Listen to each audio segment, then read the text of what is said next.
Standard 8, Unit 4, My Point of View. Open your textbook, page number 42 of your textbook. Activity 1. Over 100 UFOs sighted in India. यानी कि India में 100 जितने UFOs है.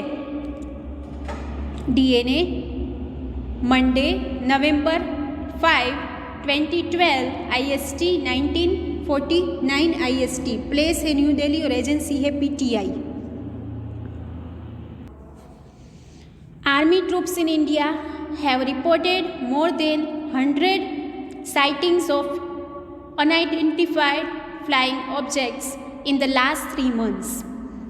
यानी कि army के जो ट्रूप्स यानी कि जो लोग होते हैं, नंबर ऑफ पीपल होते हैं इंडिया में, उन्होंने 100 जितने UFOs है उसके साइटिंग्स यानी दृश्य देखे हैं उन्होंने यूनिफाइड फ्लाइंग ऑब्जेक्ट्स के लास्ट 3 मंथ्स यानी 3 मंथ्स में उन्होंने देखे हैं. Agencies including the army, DRDO, NTRO and the ITBP have not yet been able to identify these luminous flying object. Agencies जो है उसमें आर्मी का होता है समावेश, DRDO, NTRO, ITBP, ये सारी एजेंसीज भी सक्सेसफुल नहीं हो रही है ये फ्लाइंग ऑब्जेक्ट्स को आइडेंटिफाई करने में. Some local people believe they are extraterrestrials who have come to earth from outer space.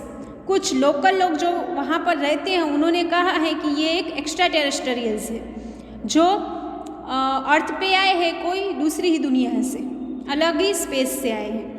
Army officials said that 17 corps has sent reports to the army headquarters about the sightings of UFOs by ITBP unit. Army के officers ने कहा है कि 17 जितनी corps यानी लश्करी टुकड़ियाँ जो होती हैं उनको रिपोर्ट भेजा गया है आर्मी हेडक्वार्टर्स साइटिंग्स के बारे में, UFO के साइटिंग्स के बारे में ITBP यूनिट ने किया है.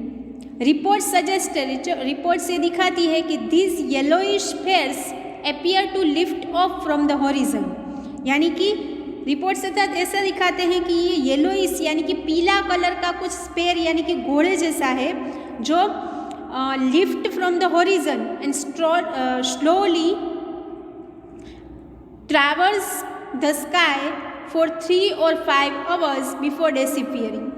यानी कि स्लोली वो स्काई के आजू बाजू उसकी जो रेखा है हॉरिजन यानी वो जगह जहाँ पर स्काई और अर्थ है वो मिलते हैं, वो जगह, तो वो जगह पर लिफ्ट होता है ये स्फेयर पीला कलर का और फिर धीरे धीरे घूमता जाता है स्काई के ऊपर फॉर 3 to 5 hours. 3 से 4 घंटे तक वो घूमता है बिफोर डिसअपीयर, उसके बाद में गुम हो जाता है. The officials confirmed that these UFOs were not planes or satellites. Officials ने ये भी कहा है कि ये UFO है वो प्लेन भी नहीं है और सैटेलाइट्स भी नहीं है.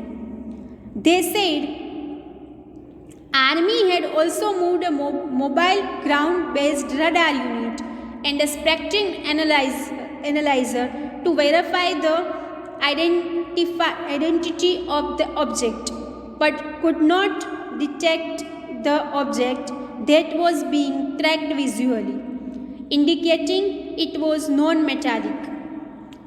उन्होंने कहा कि आर्मी ने also moved a mobile ground based radar यानी कि एक extra mobile ground based radar यानी कि ऐसी चीज़ जिससे हमें वो चीज़ दूसरी चीज़ की पोजीशंस का पता चले. एंड स्पेक्ट्रम एनालाइजर यानी कि स्पेक्ट्रम एनालाइजर भी एक तरह का यंत्र है जिसमें हमको कलर के बारे में जानकारी मिले कि ये ऑब्जेक्ट है उसका कलर कौन सा है, वो किस तरीके का है. But could not detect the object. लेकिन फिर भी ये सारे यंत्र उन्होंने भेजे लेकिन फिर भी उनको पता नहीं चला कि वो ऑब्जेक्ट क्या है. That was being tracked visually, उसको ट्रैक नहीं किया गया.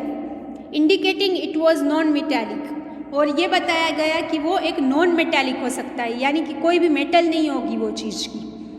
Army officials expressed concern over the inability of agencies to identify the object.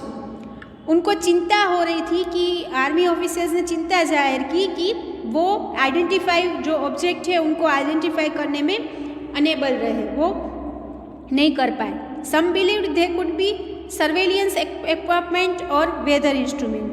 कुछ लोगों को लगता है कि वो चीज़ है वो या तो कोई सर्वे की कोई साधन सामग्री है या तो फिर तापमान जांचने का कोई यंत्र है. Sources said that similar reports were made 5 or 6 years ago about sightings of such objects. यानी कि सोर्सेज ने बताया है कि ऐसी रिपोर्ट है वो 5 या 6 साल पहले बनाई गई थी. साइटिंग्स ऑफ ऑब्जेक्ट्स जो दिखते हैं उसके बारे में, उनके दृश्य के बारे में. But the matter was never taken up at higher levels. लेकिन ये मैटर को फिर आगे की हायर लेवल्स तक नहीं किया गया, यानी कि उसके बारे में कुछ ज़्यादा फिर रिसर्च नहीं की गई. अभी आपको वर्कबुक निकालनी है. वर्कबुक का पेज नंबर 49 निकालना है. एक्टिविटी 1 जो है उसके क्वेश्चन आंसर्स आपको लिखने हैं. What have the army troops of in India reported. तो आएगा army troops in India have reported more than 100 sightings of unidentified flying objects in the last 3 months. Second, what are terrestrials. तो आएगा कि some local people believe that they are extraterrestrials who have come to earth from outer space. Describe the flight scene of UFOs.